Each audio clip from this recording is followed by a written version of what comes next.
Mabuhay, traveleras! Ngayon, samahan niyo ang isang mangyan na libutin ang isang resort sa Batangas. Oo nga, magbabatangas ulit tayo, guys! Ako nga pala, guys, ay naimbitahan lamang ng dati kong workplace, which is ang MBR 888 Travel and Tours. Kasama ko nga pala ang mga bago nilang OJT sa van na ito at nakakatuwa sila, guys. Pagkatapos nga po ng 3 hours na biyahe ay nakarating na tayo sa resort na ito, which is ang Tanag Beach Resort. Ayan nga pala yung entrance nila. Makikita nyo agad yung swing. Yun talaga. And then yung swimming pool po nila. May slides din. Super cute. Pero hindi yan yung pinunta ko kasi saman-sawa ng swimming pool. Pinunta ko talaga dito ay yung beach talaga nila. Yung mga beach views, yung mga waves. Oh my God! Let's go, girls! Yan pala yung mga OJTs na galing sa NU. Forever Tanag pala ang pangalan nitong beach na to. Sorry. Ayan, papasok na pala kami sa aming room. Sobrang haba ng entrance nila, guys. Ayan yung CR. And then, ayan, medyo sa dulo pa yung aming room. So, ayan. Hi! Sino ka dyan, ate? Hi, Sir Francis! Hello, Moy! Hi, Mom! Dito pa kami stay. Basta? Basta? At ayan nga, guys, nakita niyo yung reaction ko kung sobra ko silang na-miss kasi hindi ko sila halos nakita. Matagal ko na sila hindi nakikita kasi nga may bago na akong work. So, ayun guys. Pupunta tayo sa tabing dagat. Titingnan natin kung gano'ng kaganda yung view sa tabing dagat. And may dala nga pala ko na upuan. I mean, parang pang camping na upuan. So, tara, chill vibes lang sa tabi ng dagat. So, ayan. Sobrang layo ng dagat. Pero okay lang. Like mga 5 minutes walking lang naman. So, tingnan natin kung gano'ng kaganda yung dagat. Let's go!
namin ito, guys. And ayan, tingnan nyo naman ang ate girl nyo. Emote-emote muna ang inyong mangyan.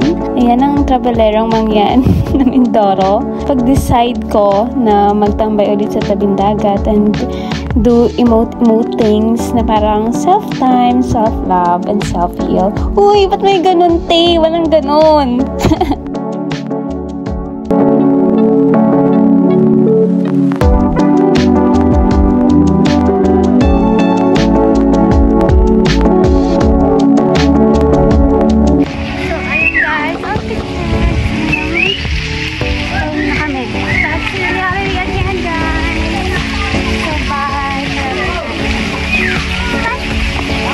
ito guys, akala ko uwi na kami pero sumama po pala kami sa mga side trips ng MBR ATT Travel and Tours.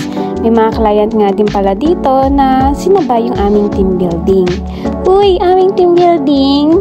So ayan, as I said nga po, naimbitahan lamang po ako dito ng aking dating boss. Ito nga pala yung church na makikita ninyo sa Batangas.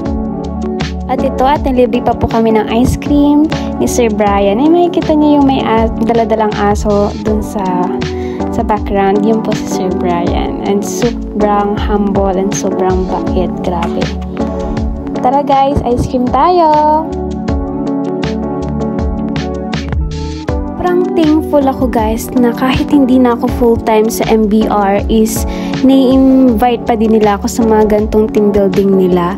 And long life and more blessing to come, MBR ATT Travel and Tours. Sobrang solid, proven and tested lahat ng services niyo, 100%.